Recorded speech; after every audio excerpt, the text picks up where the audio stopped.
एक गांव में पप्पू नाम का आदमी रहता था। वह दिन रात सोता और बैठा ही रहता था अपने घर में। बहुत ही आलसी था, घर का एक भी काम नहीं करता था। उसकी शादी हो गई थी पर उसकी बीवी भी उसे परेशान रहती थी, क्योंकि वह दिन रात घर में पड़ा रहता था, ना कोई काम ना कोई धंधा करता था। उसकी पत्नी को ही काम करना पड़ता था।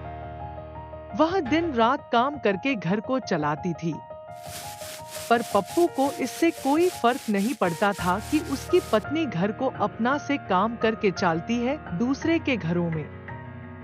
उसे तो बस खाने के लिए मिल जा रहा था, बैठे बैठे वही बहुत था। उसकी पत्नी उसे बहुत ज्यादा परेशान रहती थी। हे भगवान, मुझे कैसा पति दे दिया, ना कोई काम ना कोई धंधा करता है, दिन रात बस सोए रहता है। आप ही कुछ करो नहीं तो मेरी पूरी जिंदगी काम करते करते निकल जाएगी। उसके बाद उसकी पत्नी दूसरों के घरों पर झाड़ू और पोछा लगाने के लिए चली जाती है। उसके बाद पप्पू घर में सो जाता है। उसे बहुत जोर से प्यास लगती है, पर वह असक्त के कारण पानी के लिए भी नहीं जाता है। वह अपनी पत्नी के आने का इंतजार करने लगता है। जब उसकी पत्नी आती है तब उसे अपनी मांग कर वह पानी को पीता है। उसकी पत्नी भी सोचने लगे कि अब मेरा क्या होगा, मेरी पूरी जिंदगी बर्बाद हो गई इस आदमी से शादी करके। पत्नी बहुत ही अच्छी थी, इसलिए पप्पू का गुजारा किसी तरह चल जा रहा था। क्यों बहू रानी, कितना काम करती हो और एक पप्पू है जो दिन रात सोया रहता है। तुम उसे छोड़ क्यों नहीं देती हो? दादी अम्मा, कैसे छोड़ दूं, जैसे भी है मेरे पति ही न है। हाँ बहुरानी, तुम्हारे जगह पे कोई रहता और तो कब का छोड़ दिया रहता। उसकी पत्नी घर में आकर के सोचने लगती है कि इनको ठीक करने के लिए कुछ ना कुछ करना पड़ेगा, नहीं तो लोगों का ताना सुन सुनकर मैं तो पागल हो जाऊंगी। फिर वह एक दिन अपनी तबीयत खराब होने का बहाना बनाती है। वह भी जाकर सो जाती है। पप्पू सोए हुए पूछता है कि क्या हुआ तुम्हें?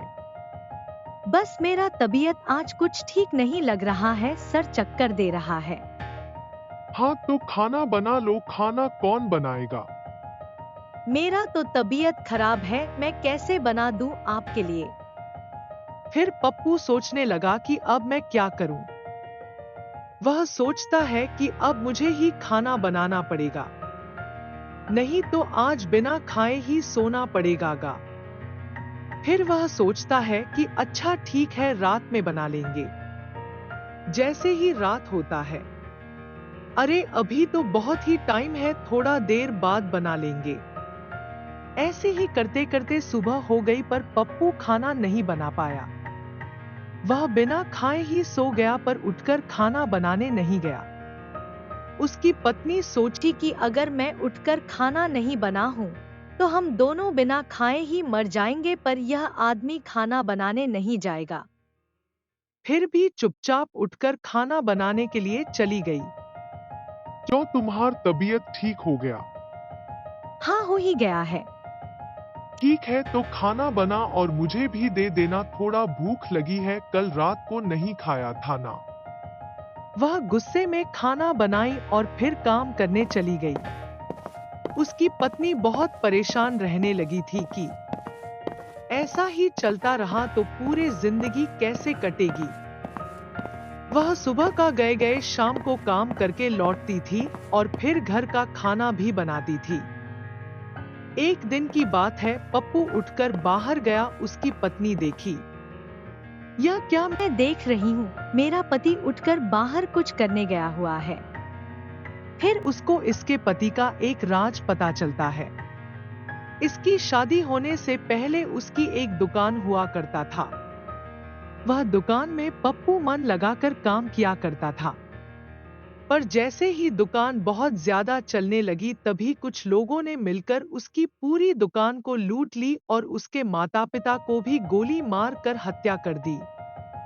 उसके बाद से पप्पू किसी के लिए काम नहीं करता था, दिन रात सोया रहता था। फिर उसकी पत्नी सोचा कि क्यों ना मैं एक दुकान खोल कर दूं, कहीं ये फिर से दुकान चलाने लगे और फिर से अच्छे हो जाए। वह दिन रात मेहनत करने लगी और पैसे इकट्ठे करने लगी कि एक दुकान खोल कर दे सके। वह एक घर पर काम करने गई हुई थी, साफ सफाई कर रही थी, तभी घर का मालिक आया और बोला कि अब तुम कुछ ज्यादा देर तक काम करती हो, क्या बात है। फिर वह पूरा बात बताई कि मेरे पति बहुत ज्यादा आलसी हो गए हैं और इसके पीछे का पूरा कारण भी बताई। वह आदमी सोचा कि क्यों ना मैं इसे कुछ पैसे दे दूं कि यह अपना दुकान खोल ले। उसने इसको कुछ एडवांस पैसे दे दिए, करीबन 1 साल का ज्यादा पैसा दिया हुआ था। वे बहुत ही शुक्रिया की और घर पर आ गई। इतने पैसे में दुकान नहीं खुल सकता था और भी पैसे चाहिए होंगे। फिर वह अपने पति को बोलती है कि क्या किया जाए, हम लोग एक दुकान खोल लिया जाए, उसमें आप काम किया कीजिएगा। क्या दुकान नहीं दुकान नहीं खुलेगी, और इतने सारे पैसे कहां से आएंगे दुकान खोलने के लिए। मैं ला लूंगी, आप काम करने जाइएगा या नहीं। नहीं, मैं काम करने नहीं जाऊंगा, मुझे दुकान में कोई काम नहीं करना है। और तुम्हें नहीं खिलाना है तो कोई बात नहीं, तुम अपने घर पर जा सकती हो, पर मैं कोई काम नहीं करूंगा और दुकान तो बिल्कुल भी नहीं खोलूंगा। और उसकी पत्नी गुस्सा होकर के मायके चली जाती है। यहाँ पर पप्पू की हालत खराब होने लगी थी। फिर पप्पू सोचता है कि अब मुझे कुछ ना कुछ काम करना ही पड़ेगा, नहीं तो बिना खाए ही मर जाऊंगा। वह सोचा कि क्यों ना मैं किसी के खेत में ही काम कर आऊं, जिससे कुछ पैसे भी मिल जाएगा। फिर वह सोचता है कि छोड़ो, मैं कल जाऊंगा, आखिर एक दिन में कितना ही कमा लूंगा, एक दिन बिना खाए भी रह लूंगा। पर अगले दिनों उससे बहुत जोरों की भूख लगी हुई थी, इसलिए वह कैसे भी खेत में काम करने चला गया। वह शाम तक कुदाल को चलाता रहा। जैसे ही शाम हुई, पैसे को लेकर घर आ गया। घर आकर के सबसे पहले उसने खाना बनाया, उसके बाद खा लिया और फिर सो गया। उसकी पत्नी मायके से सोच रही थी कि वो खाए होंगे कि नहीं, कोई खाना बनाकर भी नहीं दिया होगा, उनको झटपट से आने का सोचती है। बहुत ही रात हो गया था, इसलिए सुबह होते ही वहाँ आ गई और देखे कि खाना बना हुआ है। तब उसके मन को शांति हुआ कि खाना तो खाए है कम से कम। उसके बाद वो इसको अच्छा करने का तरीका ढूंढने लगी। तब उसको एक तरकीब सुझा कि क्यों ना मैं इनका दुकान को लूटने वाले को जेल के अंदर डलवा दी, कहीं ये ठीक हो जाएंगे इससे भी। उसके बाद वो पुलिस कंप्लेंट जाकर करती है, क्योंकि बगल का एक भाई उसे पुलिस वाला था, तो इसकी मदद जरूर करता है, इसलिए पुलिस कंप्लेंट जाकर कर देते हैं। ठीक है बहन, मैं तुम्हारा मजबूरी को समझता हूँ। मैं इस केस को जल्दी से जल्दी सॉल्व करने का कोशिश करूँगा। बहुत बहुत शुक्रिया भाई, अगर तुम नहीं किया तो मेरा जिंदगी पूरा नरक हो सकते हैं। इतना बोल करके वो घर पर आ गए। क्यों तुम आ गई? मुझे तो लगा था कि तुम कभी नहीं आओगे। मैं तो सुबह ही आई, आप सोए हुए थे इसलिए फिर चली गई।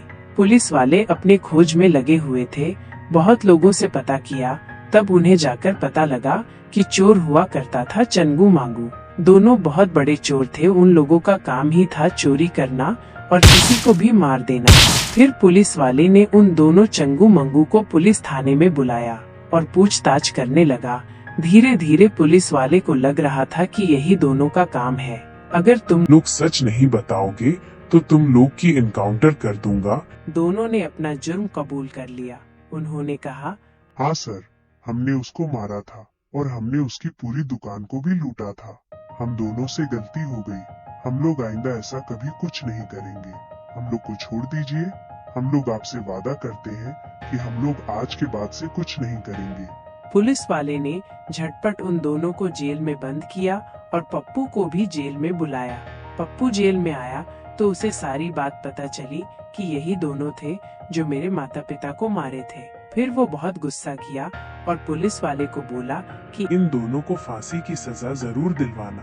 पुलिस वाले ने बोला ठीक है। उसके बाद पप्पू रोज काम पर जाने लगा। धीरे धीरे उसने अपनी दुकान भी खोल ली